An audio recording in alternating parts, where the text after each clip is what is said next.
So today we are going to solve all previous year numericals of CDS paper. Last 6 तो करके जाएंगे आज. Okay. So 6 paper में जितने भी numerical type question आए थे साइंस से, I will do each and every one of them with explanation. तो start करते हैं. We will start with 2022 paper. Okay. So this was 2022 paper. इसके अंदर कुछ न्यूमेरिकल थे, जैसे कि this fifth one was the numerical, और ये क्वेश्चन 3 बार रिपीट हो चुका है, मैं देख चुका हूँ सेम क्वेश्चन को. A boy completes one round of a circular track of diameter दिया था उसने 200 मीटर्स इन 30 सेकंड्स. एक राउंड कंप्लीट करने में 30 सेकंड लगते हैं. What will be the displacement eight the end of 3 minutes and 45 seconds. तो इसने 3 मिनट और 45 सेकंड पे डिस्प्लेसमेंट पूछा था. सो व्हाट डिस्प्लेसमेंट इज और व्हाट डिस्टेंस इज, एक बार मैं क्लियर कर देता हूँ. Like let's say there are 2 points A and B. जो शॉर्टेस्ट डिस्टेंस होता है ए और बी के बीच का, उसको बोलते हैं डिस्प्लेसमेंट. और जितने भी बाकी जो पाथ इस तक लीड कर रहे हैं उनका जो डिस्टेंस है, okay, that is what distance is. Okay, the shortest distance is known as displacement. जो सबसे छोटा डिस्टेंस होगा. सो ए से बी के बीच में अगर मैं पूछूं डिस्प्लेसमेंट क्या है, this is the shortest way. Okay.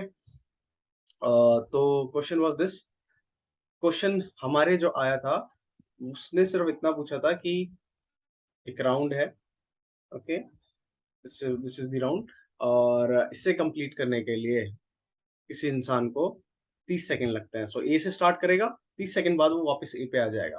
तो क्वेश्चन ये था कि इसका अगर डायमीटर आपको 200 मीटर्स दिया हुआ है, so at the end of 3 minute and 45 second वो इंसान कहाँ खड़ा होगा. सिंपल. तो 30 सेकंड के अंदर अगर वो इंसान एक राउंड कंप्लीट कर रहा है, तो 1 मिनट में कितने राउंड कंप्लीट कर लेगा? 2 राउंड. 2 मिनट में कितने राउंड कंप्लीट कर लेगा? 4 राउंड. 3 मिनट में कितने राउंड कंप्लीट कर लेगा? 6 round. It's simple. So 6 round पे वो खड़ा होगा eight the end of 3 minutes. 3 minute 30 second बाद में फिर से वो कौन से राउंड पे खड़ा होगा? वो 7वें राउंड पे खड़ा होगा. मतलब उससे 7 राउंड कंप्लीट कर लेगा वो 3 मिनट एंड 30 सेकंड तक. यहाँ पे ही खड़ा होगा वो लास्ट में. अब बचता है 15 मिनट और. ओके. सो सॉरी 15 सेकंड्स और. सो 15 सेकंड्स के अंदर वो राउंड कितना कंप्लीट कर लेगा? अगर वो 30 सेकंड के अंदर एक राउंड पूरा कंप्लीट कर पाता है, सो 15 सेकंड के एंड पे वो सिर्फ आधा राउंड कंप्लीट कर पाएगा. दैट इज वो इंसान कहाँ पे खड़ा होगा? इस पॉइंट बी पे. सिंपल. नाउ इस पॉइंट बी पे अगर आपसे डिस्प्लेसमेंट पूछा जाए तो डिस्प्लेसमेंट क्या होगा? Displacement is 200 metre. सिंपल. अगर उसने आपसे अगर डिस्प्लेसमेंट की जगह डिस्टेंस पूछ लिया होता तो डिस्टेंस कितना होता? Distance is not the shortest path. Distance होता है टोटल पाथ. ओके. सो ये आधा सर्कल जो है ये डिस्प्लेस उसका डिस्टेंस होता है उस टाइम पे. सो डिस्टेंस क्या हो जाता? फुल सर्कल कितना होता है? 2 pi R. Okay. 2 pi R होता है, तो आधा कितना हो जाएगा? सिर्फ pi R. Pi R is the distance अगर वो पूछता तो. जस्ट इन केस अगर वो अगले पेपर में आपसे डिस्टेंस पूछ रहे, so distance is not the shortest path. Okay. Displacement is the shortest path. चलो नेक्स्ट क्वेश्चन देखते हैं. So next question is 6-1. That is, what happens to the gravitational force between two objects if mass of one object is doubled and distance between them is also doubled. मतलब मास भी double कर दिया और distance भी double कर दिया. Gravitational force पे क्या इम्पैक्ट पड़ेगा? So there is a simple formula जो कि आपको हर एनसीईआरटी में मिलेगा. That is what force is equals to, wait a second. Okay. So force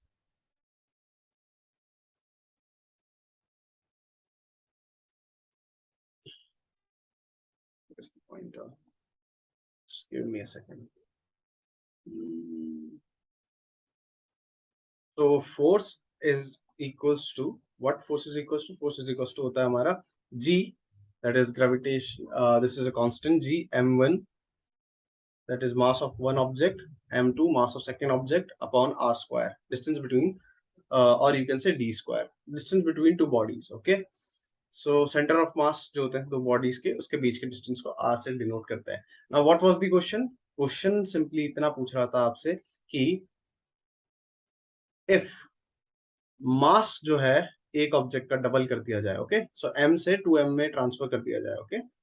and अगर डिस्टेंस को भी डबल कर दिया जाए, दैट इज डिस्टेंस जो r था उसको अगर आप r कर दो, इन दैट केस फोर्स में क्या फर्क पड़ेगा? ओके.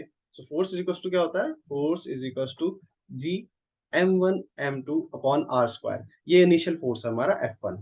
सेकेंड फोर्स जब हम सारे पैरामीटर्स को डबल करके डाल देंगे तब क्या होगा, जी mass is doubled, okay, of one object is doubled. तो मान के चलते हैं m1 का मास जो है वो डबल कर दिया गया तो 2m1 हो जाएगा, सिंपल। और m2 का सिंपली वही रहेगा। Then second statement was the distance between the object was doubled. So distance को अगर आप डबल कर दोगे तो वो 2r है, r की जगह अगर आप 2r डालोगे तो वो क्या हो जाएगा 4r स्क्वायर, स्क्वायर हो गया 2 का, सिंपल। तो दिस कट्स दिस, यहाँ पे हमारे फोर्स 2 जो होगा क्या हो गया, that is half of G m1 m2 upon r square, simple. gm1 मतलब जो पहले फोर्स 1 था वो जस्ट आधा हो जाएगा अगर आपने ये पैरामीटर्स डाल दिए तो, okay. So f2 is just half of the force 1। This was the question. So answer of that question was, wait a second, here it is. So what would, the force will be double, the force will be halved, so what will happen, the force will half, simple. Okay, so this was the numerical. Next numerical is, so the number of moles, this is not a numerical question. Wire, okay, so this is one, sorry, ये तो magnetic field का है, insulation copper. Then we have a question, okay, so we have this 10th question. What is the number of moles of helium in 104 grams of helium gas? इस तरह के question को कैसे करते हैं, देखो ये क्वेश्चन जो है ना सिंपली एनसीईआरटी बेस्ड है। लेट मी शो यू ये क्वेश्चन आया कहाँ से है। This is chapter 3 of 9th NCERT, here it is, okay. 52 grams of helium में कितने नंबर ऑफ मोल्स होते हैं, वहां पे आपसे कितना पूछा है, वहां पे आपको सिर्फ डेटा चेंज किया है, क्वेश्चन सेम है। वहां पे आपसे उसने 104 ग्राम से पूछ लिया, वहां पे आपसे 52 ग्राम से पूछा था, ओके। चलो मैं बताता हूँ ये क्वेश्चन कैसे होते हैं। सो टू डू सच क्वेश्चंस आपको एक छोटी सी चीज जो है वो पता होनी चाहिए, that is, second, let me raise it first. चलो स्टार्ट करते हैं। दैट थिंग इज कि इसमें क्या होता है, सिंपली आपको इन क्वेश्चंस में एक ही चीज का पता होना चाहिए, that is atomic mass, okay. जैसे अगर एटॉमिक मास की बात करें, हाइड्रोजन का एटॉमिक मास क्या होता है, हाइड्रोजन का एटॉमिक मास 1 होता है, हीलियम का एटॉमिक मास 4 होता है, ओके। सिमिलरली कार्बन का जो एटॉमिक मास है वो 12 होता है, okay. Oxygen, so on so fourth. तो आपको जो स्टार्टिंग के 10-12 एलिमेंट्स होते हैं उनके एटॉमिक मास पता होने चाहिए, hydrogen, helium, lithium, barium, boron, carbon, nitrogen, oxygen, fluorine. ये जो साइंस बैकग्राउंड वाले हैं इनको तो ये सारी चीजें याद होती है, बट जो कॉमर्स है just read the first 10 to 15 या फिर 20 तक चले जाओ, सबके एटॉमिक मास और मास नंबर आपको पता होने चाहिए, ओके। देन क्या होता है, जैसे इसने क्वेश्चन में क्या पूछा था, इसने पूछा था क्वेश्चन में कि 104 ग्राम्स ऑफ हीलियम गैस के अंदर कितने नंबर ऑफ मॉलिक्यूल्स होते हैं। तो एक मॉलिक्यूल का मास हम कंसीडर करते हैं 4 ग्राम्स इस केस में, ओके। जो भी इसका एटॉमिक मास है, वैसे तो हमको एटॉमिक मास जो है म्यू में दिया हुआ होता है, एटॉमिक मास यूनिट में, लेकिन इन क्वेश्चंस को करने के लिए हम उसे ग्राम में अज्यूम करते हैं, ठीक है। सो सिंपली हमें पता है जितना एटॉमिक मास है वो 4 है। तो एक मॉलिक्यूल का अगर वजन 4 है, तो अगर आपसे पूछे जाए उसमें कितने मोल्स है, तो सिंपली आपको कुछ नहीं करना होता, उसको डिवाइड करना होता है। अगर आप इसको डिवाइड कर दोगे you will find 2 and 6, okay. So 26 was the answer of that question. बहुत इजी क्वेश्चन था, बट एक बार पता होना चाहिए होते कैसे हैं क्वेश्चन। तो इस क्वेश्चन को अगर आपको एग्जाम में करना है, रिपीट हुआ है ये क्वेश्चन 2018 से पहले मैंने ये क्वेश्चन देखे हैं, ये रिपीटेड क्वेश्चंस में से एक है, सिंपल। चलो, सो 26 was the answer of this question. चलो नेक्स्ट क्वेश्चन देखते हैं। This is unsaturated, not required, not required. This flexibility, this artery. Okay, so this was the question 21th. An object जिसका weight जो है 9 न्यूटन है, यहाँ पर weight क्या होता है, I will explain. Surface of the earth पे 9 न्यूटन उसका weight है. What would be the weight when measured on the surface of a planet where the acceleration due to gravity, that is g, is 9 times that on the surface of the earth? तो ये question repeated है, 4-5 बार ये question same repeat हुआ है और इस बार भी वहीं से आया है। So to do this question, you must know what the weight is. Okay, weight कुछ नहीं होता, weight is a force exerted by a body on the surface of any surface, any planet, okay, by virtue of its mass.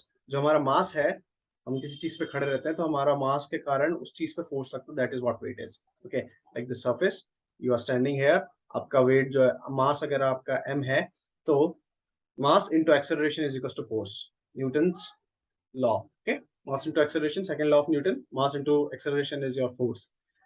Acceleration due to gravity यहाँ पे आ जाएगा एक ही जगह, ये तो आपके नॉर्मल चलता है बाकी सारी चीजों के लिए, लेकिन अर्थ से जो ग्रेविटेशन एक्सेलरेशन लगता है उसको बोलता है एक्सेलरेशन ड्यू टू ग्रेविटी. तो यहाँ पे ये फॉर्मूला चेंज होकर कर देता है m into g, mass into gravitational constant. Okay, acceleration due to gravity, not gravitational constant. So g, earth पे g की वैल्यू जो है वो अप्रोक्सीमेट 9.8 मीटर पर सेकेंड होती है. Okay, just to remember this. Okay, so mass है. अब इसने क्वेश्चन ने क्या बोला था, क्वेश्चन ने कुछ नहीं बोला आपसे, क्वेश्चन ने आपसे बोला कि अर्थ पे किसी ऑब्जेक्ट का जो वेट है, that is force due to our mass is 9 newton. Okay, तो एक प्लेनेट जहां पे g की जो वैल्यू है वो 9 टाइम्स हो जाती है, 9 टाइम्स ऑफ g हो जाता है. ओके, तो उस केस के अंदर वेट पे क्या फर्क पड़ेगा. So weight is equal to क्या होता है, weight is nothing but mass into gravitational force. तो यहाँ पे जैसे अगर अर्थ की बात करें तो मास इनटू ग्रेविटेशनल फोर्स 9 है. दूसरे प्लेनेट पे क्या हो जाएगा, मास, सेकंड वाले पे वेट क्या हो जाएगा, मास इनटू ग्रेविटेशनल फोर्स. और उसने क्या बोला, ग्रेविटेशनल फोर्स 9 टाइम्स हो चुकी है, 9 टाइम्स ऑफ जी. सिंपल. तो weight of second weight on second planet is 9 times of mass into gravitation. Simple. और हमको उसने पहले प्लेनेट पे, दैट इज अर्थ पे, मास इंटू ग्रेविटेशन मतलब वेट जो है वो कितना दिया था, 9 न्यूटन. सो एम इंटू जी की वैल्यू अगर आप 9 न्यूटन रखोगे तो 81 इज द आंसर. ओके, और अगर सिंपली वो स्टेटमेंट में पूछ रहा है तो 9 टाइम्स बढ़ जाएगी. ओके, तो दिस वाज द क्वेश्चन. चलो आंसर देखते हैं इसका. सो क्या होगा उसके साथ में, C is the answer, the weight would become 9 times of initial weight. So ये क्वेश्चन था. Next question is this one, 23rd. A convex lens has a focal length of 15 centimeter. At what distance should an object be placed in front of the lens to get a real image of the same size as that of the object? Okay, so बहुत easy questions आते हैं ये, और एक ही तरह का question आता है ये. लेंस वाले चैप्टर से है ये, क्लास 10th एनसीईआरटी. चलो, let me show you first how to do these questions.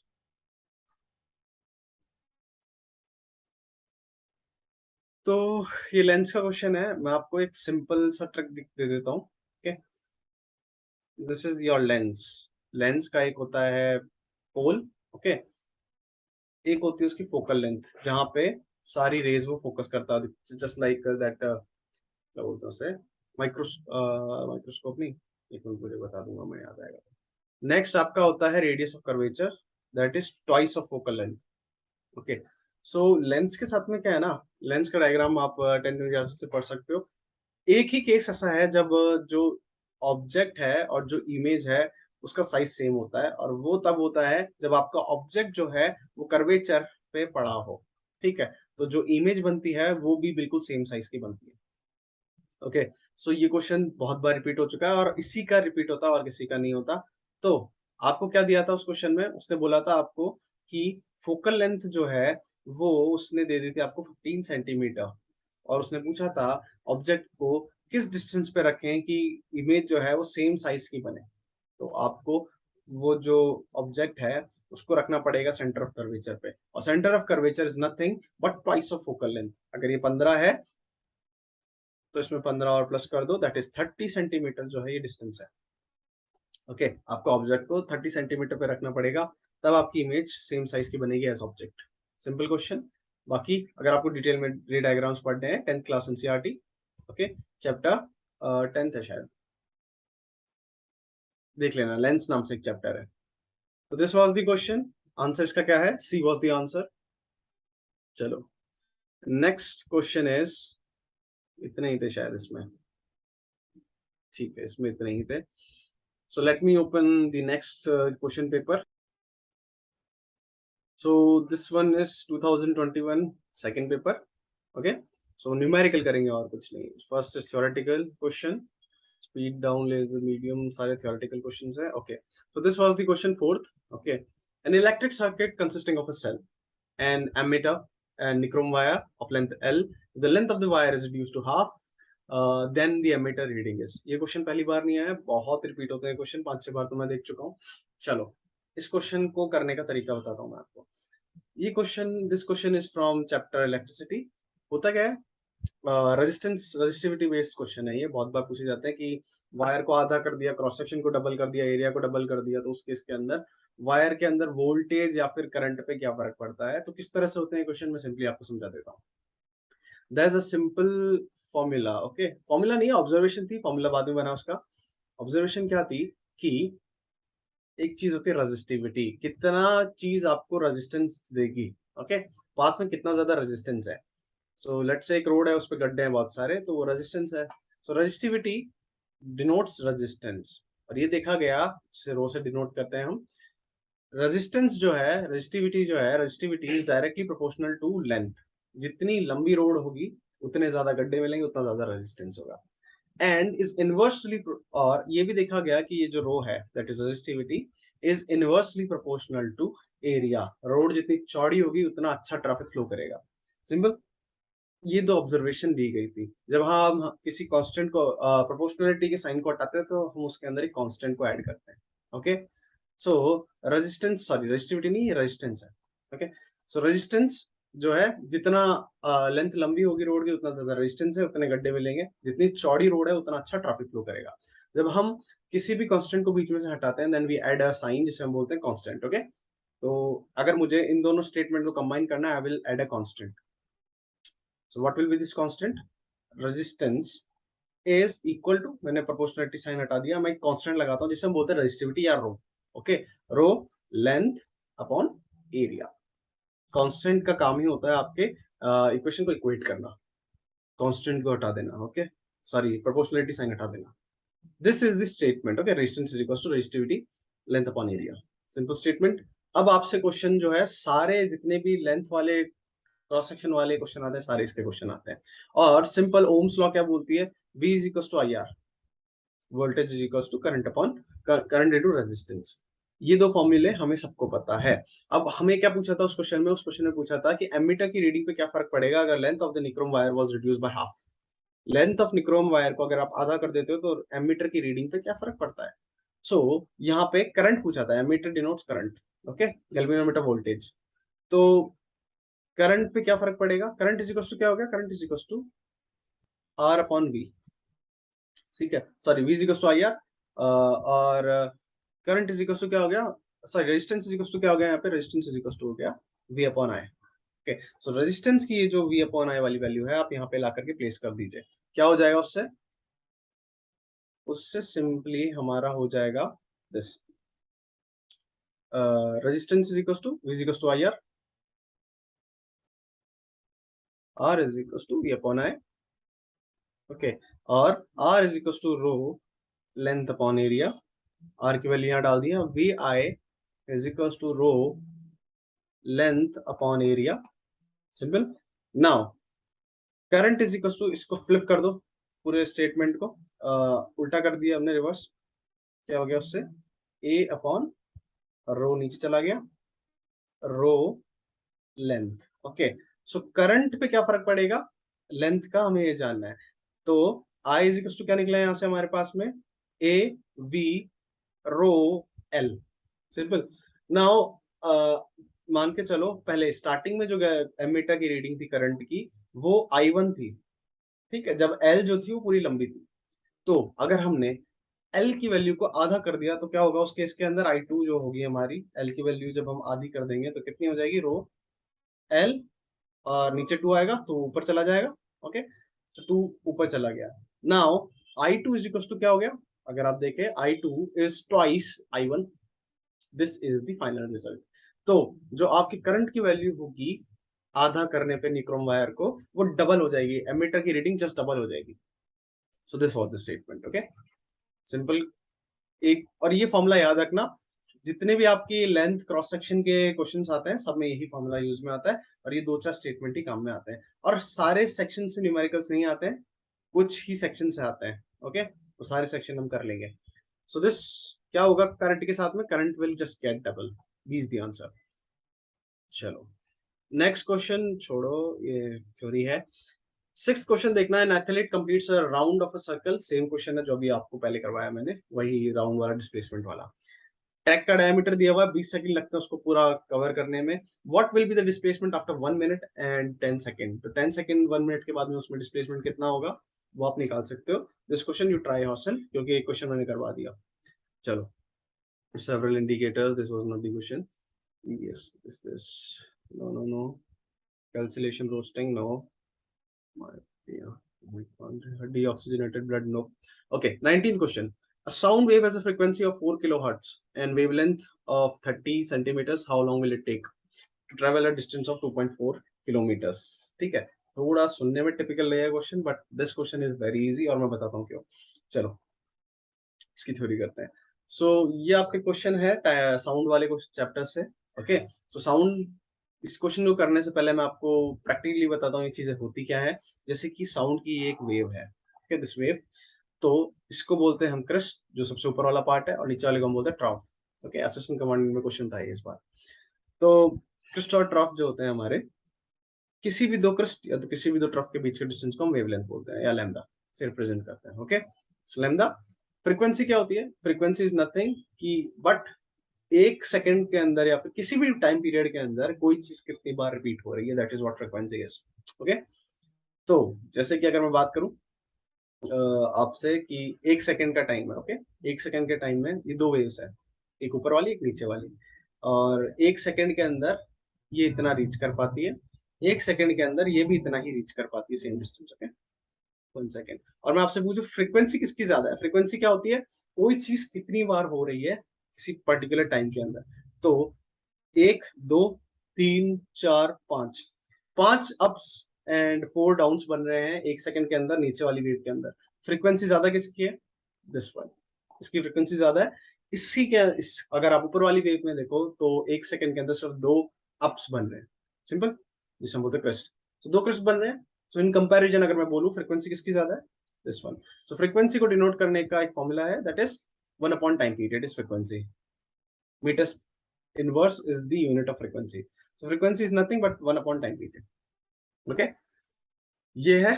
और लैम्डा आपको पता लग गया। अब क्वेश्चन क्या बोल रहा था और कैसे सॉल्व हुआ, we will see that. Okay, उसने कहा था कि एक साउंड वेव है जिसके अंदर उसने आपको लैम्डा या फिर डिस्टेंस दे दिया था, वो क्या दिया था? 30 सेंटीमीटर्स। ओके, और उसने आपको फ्रीक्वेंसी दे दी थी क्या?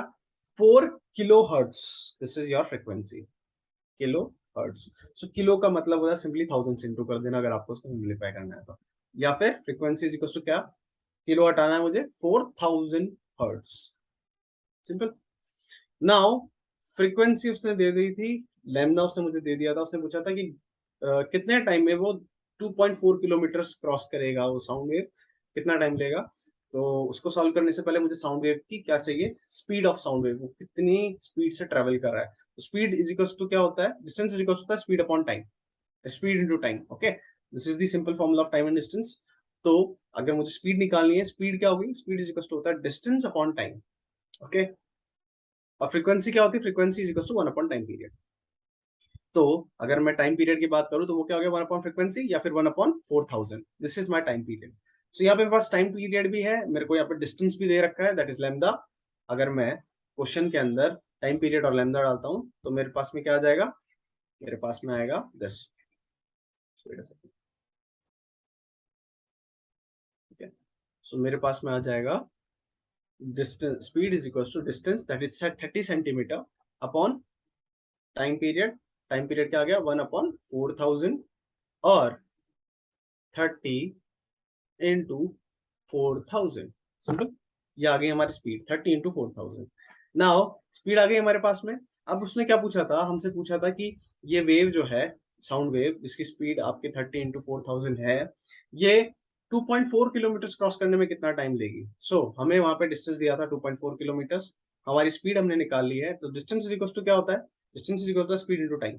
ओके, हमें टाइम पीरियड निकालना है, तो क्या हो जाएगा, डिस्टेंस अपॉन स्पीड।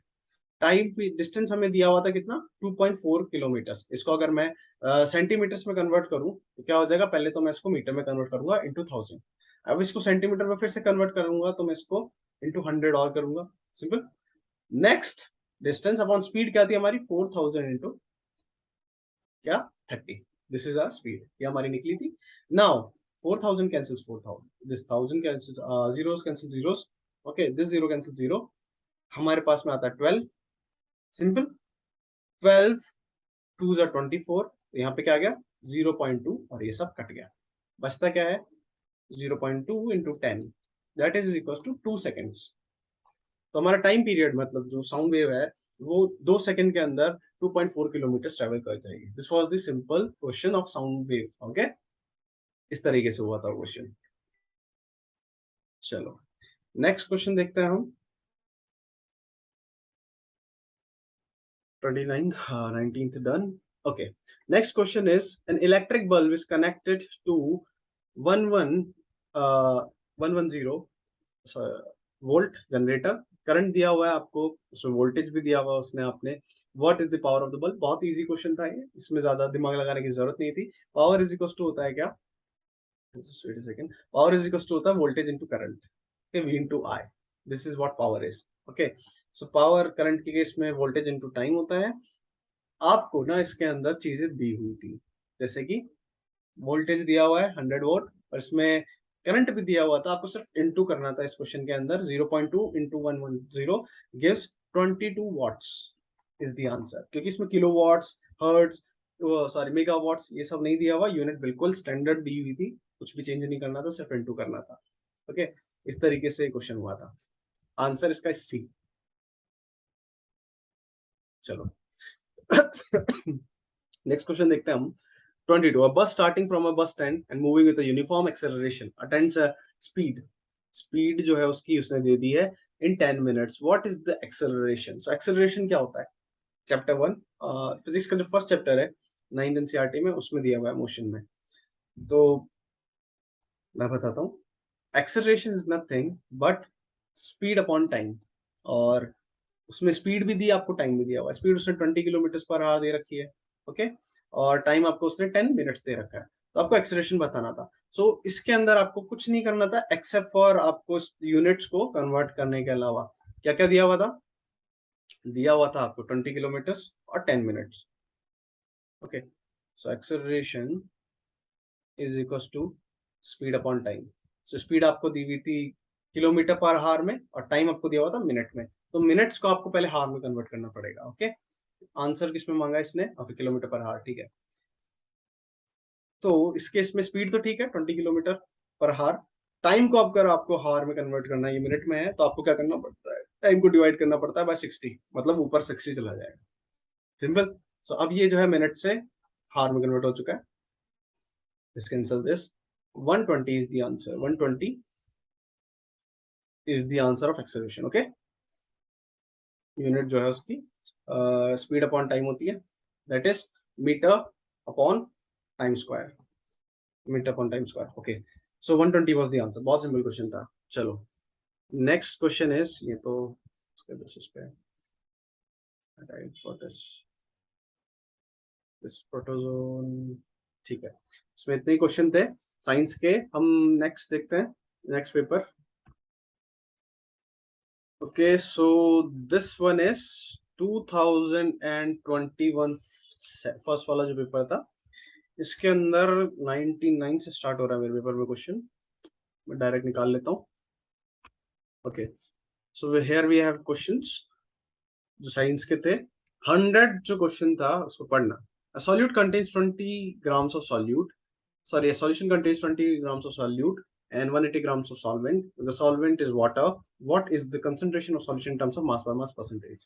क्वेश्चन कहाँ से है मैं आपको सिंपली बता देता हूँ। This question is from NCERT class 9th, okay. उसमें मास बाय वॉल्यूम सारी चीजें दी हुई है। तो क्वेश्चन हुआ कैसे वो मैं आपको बता देता हूँ। क्वेश्चन सिंपली इस तरीके से हुआ है, जो आपको कंसंट्रेशन निकालनी होती है वो कैसे निकाली जाती है, एक होता है सॉल्यूशन, एक होता है सॉल्यूट, और एक होता है सॉल्वेंट। होता क्या है मैं आपको सिंपली समझा देता हूँ एक एग्जांपल से। लेट्स टेक एग्जांपल ऑफ नींबू पानी। Lemonade, what we do is, हम लैमिनेट के लिए पानी के अंदर, ओके, सॉल्यूट, पानी के अंदर क्या डालते हैं, नींबू डालते हैं। So this is our lemon, squeeze lemon in water. तो ये जो है लेमन आपका, वो स्क्वीज किया आपने वाटर के अंदर, तो जो ज्यादा क्वांटिटी में होता है उसको हम बोलते हैं सॉल्वेंट, ओके, और जो कम क्वांटिटी में होता है उसको हम बोलते हैं सॉल्यूट, ओके। सो अगर मैं आपसे जैसे मान के चलते हैं, हमने 10 मिलीलीटर जो है वो नींबू रस या लेमन जो कंसंट्रेट है वो डाला इसके अंदर, ओके। उसके बाद में वाटर जो था मान लो 100 ml था पहले से, तो अगर मैं आपसे पूछूं कि टोटल आपके पास में लेमिनेट कितना है, 1010 millilitre, okay. So this is the total solution, जो टोटल बनता है उसको सॉल्यूशन बोलते हैं।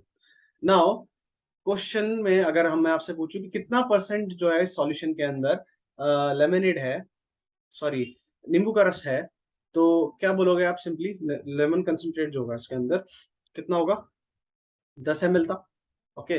टोटल सॉल्यूशन कितना था, टोटल सॉल्यूशन दोनों को मिला करके बना, दैट इज 100 ml, इतना। तो यू विल सिंपली से कि 1/11 जो है वो हमारा इंटू 100, ओके, परसेंटेज में कन्वर्ट कर रहे हैं तो, ओके। सो 100 जो है ये हमारा कुछ लगभग लगभग कितना पड़ेगा, ये 97 समथिंग समथिंग, ओके। तो ये परसेंटेज जो है हमारा, ये उसमें कंसंट्रेशन था। तो जो हमारे एग्जाम में क्वेश्चन था उसमें सिंपली उसने ये बोला कि एक जो है सॉल्यूट उसने शायद 20 ग्राम दिया था, और सॉल्वेंट उसने दे दिया था हमें 180 ग्राम्स, ओके। दोनों को उसने मिला दिया, सॉल्यूशन कितना बनेगा, 200 ग्राम, 200 ग्राम्स, 20 ग्राम्स। अगर उसने पूछा था कंसंट्रेशन ऑफ सॉल्यूट कितनी है, तो 20/200, okay, into 100, what it is just 10%, मतलब सॉल्यूशन में 10% जो है वो सॉल्यूट था, okay, mass by mass percentage पे। Answer is 20, D is the answer. चलो, बहुत malleable ductile, okay. So this is the question again, वहीं से आया, मैं कह रहा हूँ रजिस्टिविटी ये बहुत क्वेश्चन आते हैं। We are given 3 copper wires of different length and different mass, cross section area of cross section, which one of the following would be the highest resistivity. So resistivity क्या होती है, resistivity is nothing, जो मैंने अभी आपको थोड़ी देर पहले समझाया था, resistivity is, this is resistivity, resistance is equals to resistivity, length upon area। कैसा है वो, ऑब्जर्वेशन से आया और कॉन्स्टेंट आने की रेजिस्टिविटी। सो रेजिस्टिविटी क्या हो जाएगी, resistivity is nothing area into resistance upon length, this is resistivity. Question क्या पूछ रहा है, इनमें से सबसे ज्यादा रेजिस्टिविटी किसकी होगी, okay. So 10 millimetre is equals to क्या होता है, देखो 10 मिलीमीटर मिलकर के 1 सेंटीमीटर बनाते हैं, ओके। तो अब आप क्वेश्चन कर सकते हो। तो कॉपर वायर की लेंथ आपको दी हुई है, और क्या क्या दिया हुआ है आपको, लेंथ, वायर ऑफ लेंथ दी हुई है और उसका डायमीटर दिया हुआ है। सिंपली आपको क्या करना है, आपको निकालना है कि सबसे ज्यादा रेजिस्टिविटी किसकी होगी। तो रेजिस्टिविटी क्या हो गई थी, resistivity was this, resistivity area की तो डायरेक्टली प्रोपोर्शनल है और लेंथ के इनवर्सली प्रोपोर्शनल है। तो अगर आप लेंथ को बढ़ाओगे तो रेजिस्टिविटी कम होगी, एरिया को अगर आप बढ़ाओगे तो रेजिस्टिविटी बढ़ जाएगी, ठीक है। That is what it is, sorry ये उल्टा कर दिया मैंने, यहाँ पे उल्टा करो sir, resistivity is equals to, resistance is proportional to length and inversely proportional to area, ये सही होता है, ओके, ये सही था, sorry, resistance is equals to area upon length, so length बढ़ा दोगे एरिया, ऑटोमेटिकली रेजिस्टिविटी जो है उसकी कम हो जाएगी। तो दिस इज द स्टेटमेंट, इसके अंदर आपको सिर्फ वैल्यूज डालनी है, और वैल्यूज के बाद में जिसकी वैल्यू सबसे ज्यादा आती है रेजिस्टिविटी की, वो आपका आंसर है, इसमें और कुछ करने की नहीं है, ठीक है। चलो नेक्स्ट क्वेश्चन पे चलते हैं। Next question is this one. So इसमें अगर अब मैं आपसे पूछूं रेजिस्टिविटी का क्या हुआ, तो लेंथ और उसके हिसाब से देख लेना, सिंपल क्वेश्चन है। Stick sheet, plane parabolic mirrors, heating effect किसने डिस्कवर किया था, chemical by pathways, chemical formation, sodium, hard water, equations, internal phenomena, observation, nanotech, ठीक है। सो इतने ही क्वेश्चन थे हमारे 2000 2021 फर्स्ट के अंदर, हम चलते हैं 2020 सेकंड के अंदर। So next paper is 2020 second वाला। ओके, सो हम स्टार्ट करते हैं। 3 पेपर हमने पहले ही कर लिए। चलो, इसके अंदर क्वेश्चन जो है वो 85 से स्टार्ट हो रहे हैं। इसके वेट लुक, यहाँ से कहीं से साइंस के क्वेश्चन होंगे। Okay, so these are science questions. एक एक करके हम सिर्फ वो क्वेश्चंस करेंगे जो न्यूमेरिकल बेस्ड है। जैसे कि if linear momentum of a moving object is double due to application of force, what is then kinetic energy के साथ में क्या होगा। सो विल डू इस क्वेश्चन रिपीट होता है, so please do practice. Okay, एक बार देख लेना। चलो, क्वेश्चन ने क्या बोला? क्वेश्चन ने बोला लीनियर मोमेंटम डबल हो जाता है तो काइनेटिक एनर्जी के साथ में क्या होता है। सो काइनेटिक एनर्जी का फॉर्मूला है, kinetic energy is half M V square. ठीक है, this is the formula of kinetic energy. और लीनियर मोमेंटम का फॉर्मूला होता है, मोमेंटम इज जो सेकंड लॉ ऑफ मोशन है, लॉ ऑफ मोमेंटम भी बोलते हैं उसे। उसके अंदर मोमेंटम जो होता है उसका फॉर्मूला क्या होता है? Mass into velocity. Okay, this is momentum. So momentum भी है आपके पास में, मास इनटू वेलोसिटी, और काइनेटिक एनर्जी भी है आपके पास में। सो दिस इज योर मोमेंटम। ठीक है, एम उसे रिप्रेजेंट करेंगे। तो उसने कहा कि मोमेंटम इनिशियली एमवी था, अब उसने मोमेंटम को डबल कर दिया है, तो उस केस में क्या होगा। ओके, सो मोमेंटम को अगर डबल करना है तो मास तो सेम ही रहेगा। ओके, अगर मोमेंटम डबल होता है तो इसका मतलब क्या, या तो मास में चेंज आया है कोई, या फिर वेलोसिटी में चेंज आया है कोई। ओके, और ऑब्जेक्ट के अंदर इसने कह दिया linear momentum of moving object get double. So mass तो उसने इंक्रीज किया नहीं होगा, मोमेंटम को अगर उसको डबल करना होगा तो उसने क्या किया? सिंपली उसने, वेट अ सेकंड, उसने simply,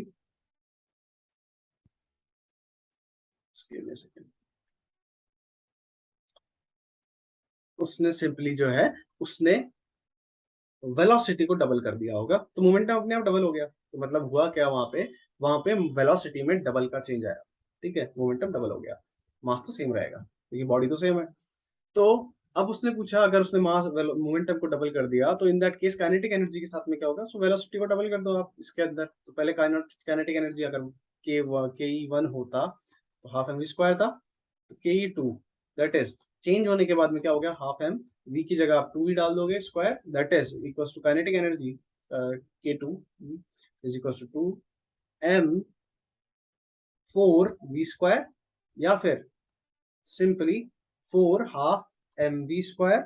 okay, this is your kinetic energy 1, this is your kinetic energy 2, so kinetic energy will get 4 times. Okay, आपकी जो kinetic energy थी वो इनिशियल से 4 टाइम हो जाएगी। This was the question. Okay, so what will happen with this, kinetic energy increases by 4 time, B is the answer. चलो next question देखते हैं। Distance between the two object is increase by 2 time, तो gravitational force पे क्या फर्क पड़ेगा। Same question gravity वाला, सो वहां शीट पे कराने से अच्छा यहीं करवा देता हूं मैं। फोर्स इज इक्वल टू क्या होता है, G M one M two upon R square. अब इसने क्या बोला, डिस्टेंस जो है वो डबल कर दो आप। अगर आपने डिस्टेंस डबल किया तो क्या असर होगा, फोर्स की वैल्यू 4 गुना कम हो जाएगी। ठीक है, डिक्रीजेस 4 टाइम्स, क्योंकि आर का स्क्वायर हो जाएगा, 2 डाला आपने 4 निकलेगा। That's the question. Okay, distance अगर आपने डबल किया, फोर्स की वैल्यू 4 गुना कम हो जाती है। न्यूट्रॉन की property not required, regardless of this, medium refractive index, not a question based on this, helicobacteria, this is, ठीक है ठीक है। चलो, लेंस की पावर का क्वेश्चन है। Okay, which one of the following lens will bend the light through the greatest angle, उसको हम बोलते हैं फोकल लेंथ। सबसे कम फोकल लेंथ जिसकी होगी, फोकल लेंथ क्या होता है, इसी लेंस का this distance. Okay, this is your lens, ये इसका पोल है, ये इसका फोकस है। जो जितना पावरफुल लेंस होगा ना, उसकी फोकल लेंथ इतनी कम होती है, मतलब वो रेस को बहुत ही जल्दी से इसी जगह पे कर देगा, एक इस जगह पे करेगा, एक उससे आगे करेगा। सो ये जो डिस्टेंस सबसे कम होगा, जिसकी फोकल लेंथ सबसे कम होगी, वो सबसे ज्यादा पावरफुल लेंस है। Okay, that's the question, which one of the following lens will bend the light ray through the largest angle. So इसने डायप्टर में आंसर दिया। ओके, डायप्टर क्या होती है, power, power is equal to होती है 1 upon focal length. जितनी कम focal length उतनी ज्यादा पावर। ठीक है, सो आपको इसने पूछा था कि सबसे ज्यादा पावरफुल लेंस कौन सा, क्या पूछा इसने, बेंड द लाइट, सबसे ज्यादा फोकल लेंथ किसकी है, सबसे ज्यादा बेंड कौन कर पाता है लाइट को, तो जिसकी पावर सबसे ज्यादा होगी वो ऑब्वियसली सबसे ज्यादा जो है वो कन्वर्ट कर पाएगा। This is the answer. Okay 2.5 dioptre. और ये प्लस और माइनस का दिखाते हैं, ये लेंस टाइप दिखाते हैं। कॉन्वेक्स लेंस जो होता है कॉन्वेक्स, उसके लिए हम प्लस लगाते हैं, और कॉनकेव लेंस के लिए हम जो है माइनस लगाते हैं। ओके सिंपल क्वेश्चन, चलो हो गया। Next is this question, a luminous object is placed at a distance of 40 centimeter from converging lens of focal length 20 centimeter. The image obtained on the screen is, किस तरह की image बनेगी, ये lens का question है, इसको मैं करवा देता हूँ, बट आपको इसके लिए लेंस का वाला चैप्टर पढ़ना पड़ेगा। ओके मैं इसका आंसर बता देता हूँ, वेट अ सेकेंड।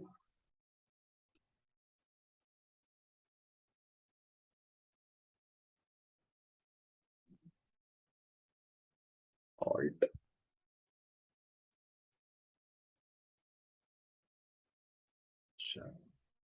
इसका आंसर लेंस डायग्राम बेस्ड है, so I will draw the lens diagrams और मैं आपको समझा देता हूँ थोड़े conventions. This is the lens. Okay so हम एक बार कॉन्वेक्स लेंस ले रहे हैं। Okay this is convex lens, ये उसका पोल हो गया, ये इसकी आपके लाइन हो गई, इसमें एक फोकस होता है, एक इसके अंदर कर्वेचर होगा। ओके एक आपका फोकस हो गया, दोनों तरफ होता है फोकस, ये लेंस है, this is your focus F, तो आइसोफोकल length is curvature. Okay this is your curvature, और इससे आगे फिर so on and so fourth वाली बात है। सो जनरली ये होता है आपका। अब क्या होता है ना, जैसे ऑब्जेक्ट अगर इनफाइनाइट पे हो तो उसकी जो इमेज बनती है वो पॉइंट छोटी बनती है। क्या होता है, जैसे जैसे यहाँ पे अगर ऑब्जेक्ट है मेरा, तो इमेजेस जो होंगी ना वो यहाँ फोकस से स्टार्ट होगी और छोटी होगी, ठीक है, जब तक मैं इस कर्वेचर वाले पॉइंट को क्रॉस नहीं कर जाता। एक बार मैं कर्वेचर पे पहुंच गया ना, तो मेरी जो इमेज बनती है ना वो सेम साइज की बनती है, लेकिन अगर मेरा ऑब्जेक्ट कर्वेचर से आगे चला जाए तो मेरी इमेजेस बड़ी बनना शुरू हो जाती है। ठीक है, इमेज ऑब्जेक्ट से बड़ा होना शुरू हो जाता है, ये जनरल ट्रेंड है in sign convention. Okay sorry this lens diagram के अंदर। ओके जो लेंसेज आपके काम करते हैं। सो क्वेश्चन क्या था, क्वेश्चन ने आपसे कुछ नहीं पूछा था, क्वेश्चन ने आपसे एक चीज पूछी थी कि एक लुमिनस ऑब्जेक्ट है, वो उसने 40 centimetre from converging lens, converging lens कौन सा होता है, कॉन्वेक्स लेंस, और फोकल लेंथ उसने दे दी थी 25 सेंटीमीटर। द ऑब्जेक्ट जो होगी वो किस तरह का, इमेज किस तरह की बनेगी उसने पूछा था। सो आपको दो चार इंफॉर्मेशन दे दी थी उसने कि कॉन्वेक्स लेंस है जिसकी फोकल लेंथ जो है उसने 25 सेंटीमीटर दे दी थी, और उसने कहा था मैंने ऑब्जेक्ट जो है वो 40 सेंटीमीटर पे, मतलब ये कर्वेचर कितने पे होगा, 50 सेंटीमीटर पे, उसने 40 सेंटीमीटर मतलब कर्वेचर और फोकस के बीच में कहीं ऑब्जेक्ट को प्लेस किया था। उसने पूछा था ऑब्जेक्ट की इमेज किस तरह की बनेगी, तो जैसा कि मैंने आपको बताया कर्वेचर से अगर एक बार ऑब्जेक्ट पार कर जाता है तो इमेज बड़ी बनती है। ओके साइज जो है उससे बड़ा बनता है। सो कहाँ बनेगी, कर्वेचर है, फोकस से आगे चला गया तो ये कर्वेचर के पार यहाँ कहीं पे इमेज बनेगी, वो उल्टी बनेगी। ओके इन्वर्टेड, और वो बनेगी साइज से बड़ी, मैग्निफाइड। ओके क्योंकि वो कर्वेचर और फोकस के बीच में है। सो दिस वाज द क्वेश्चन, इसी तरीके से होता वो। तो अल्यूमिनियस ऑब्जेक्ट, तो यहाँ पे क्या होगा, inverted and magnified is the answer, C is the answer. Okay light ray enters into medium 0 degree के इंसिडेंस एंगल पे, तो एंगल ऑफ रिफ्रैक्शन क्या होगा, ये इजी क्वेश्चन था, बता देता हूं मैं ये दोनों चीजें होती क्या है, बहुत इजी क्वेश्चन था ये। एंगल ऑफ इंसिडेंस और एंगल ऑफ रिफ्रैक्शन, रिफ्लेक्शन या रिफ्रैक्शन क्या होता है मैं आपको समझा देता हूँ। लेंस की बात कर रहा था वो, तो हम रिफ्रैक्शन, एंगल ऑफ रिफ्रैक्शन बोलेंगे। तो क्या होता है, जैसे एक लेंस है, इसका ये सरफेस है, इस सरफेस के परपेंडिकुलर एक हम लाइन ले लेते हैं, इसको हम बोलते हैं नॉर्मल। अब हम ना जो भी एंगल नापते हैं ना वो नॉर्मल के हिसाब से नापते हैं। ओके जैसे कि अगर मैं बोलूं एक रे इस तरह से आई तो यू नो दैट ये 45 डिग्री पे का एंगल बना रही है। ओके नॉर्मल के साथ में, इसी तरीके से अगर कोई रे 0 डिग्री का एंगल बना रही हो तो वो किस तरह से जाएगी, अगर वो 0 डिग्री बात करूं तो एक रे आई, 0 डिग्री का मतलब क्या, एक रे आई और वो रे जो है वो सिंपली परपेंडिकुलर सरफेस पे टकराती है। तो एक फिनोमिना है, अगर एंगल ऑफ इंसिडेंस 0 होता है ना, तो एंगल ऑफ रिफ्रैक्शन या रिफ्लेक्शन दोनों ही 0 होता है। ओके मतलब क्या होता है उस केस के अंदर, अगर वो मिरर पे टकराती तो वो वापस सीधा उसी पाथ पे 180 का टर्न लेकर के ऊपर चली जाती है रिफ्लेक्ट होकर के। लेकिन अगर वो लेंस होता, वो ट्रांसपेरेंट होता, तो वो उसके अंदर सीधा निकल जाती बिना किसी डेविएशन को शो करके। ओके, तो दिस वाज द स्टेटमेंट। चलो क्वेश्चन क्या था? क्वेश्चन था कि किस पे एंटर कर रही है ये? रिफ्लेक्शन पूछ रहा था ये। ओके, सो रिफ्लेक्शन का एंगल क्या हो जाएगा? When a ray of light enters into glass medium from water at an angle of incidence of 0, तो रिफ्रैक्शन का एंगल क्या होगा? Angle of refraction is also 0। Okay, answer is C. Thinking of stars, this is not required. Point source, shadow, opaque object, सिर्फ numericals करेंगे। DNA, liquid ammonia, okay, valency of phosphorus, not a numerical. So ये आपका paper था 2022। Okay, चलो इससे पहले और paper देखते हैं। 2020 हम देखते हैं first paper. 2020 first. Okay, so this is 2020 first paper. So इस पेपर के अंदर हम देखेंगे क्वेश्चंस सिर्फ numerical based. Alpha particle, length, wavelength, frequency, radio waves. Okay, periscope, two mirror. हाँ, ये क्वेश्चन देखते हैं। सो स्पीड ऑफ लाइट दी हुई आपको इन एयर, रिफ्रैक्टिव इंडेक्स का क्वेश्चन है ये, चैप्टर वही है, लेंस वाला। Speed of light in air दी हुई आपको, then the speed of light in a medium of refractive index 3/2s।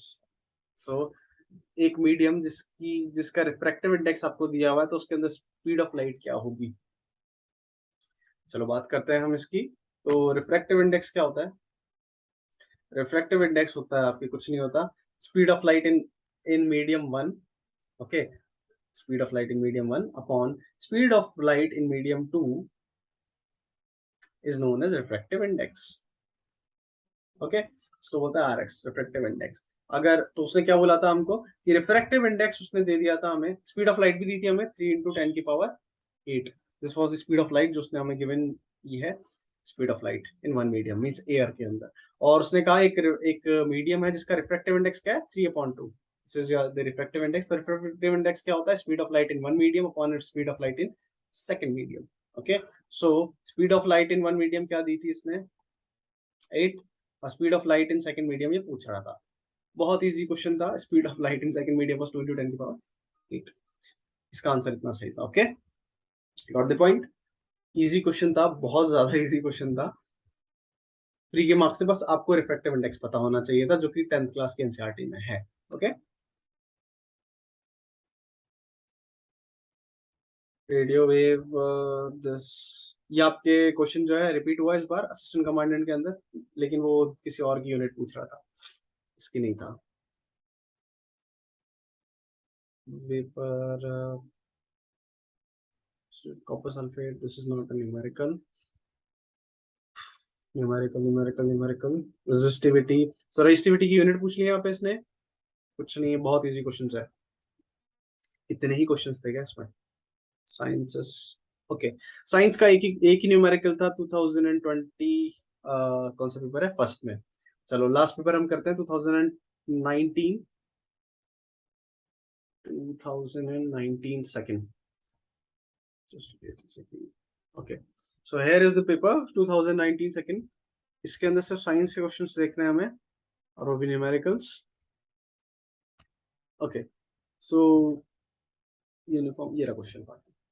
So question क्या है? An echo is heard after 5 seconds, okay, of production of sound which moves with the speed दी हुई है आपको sound की।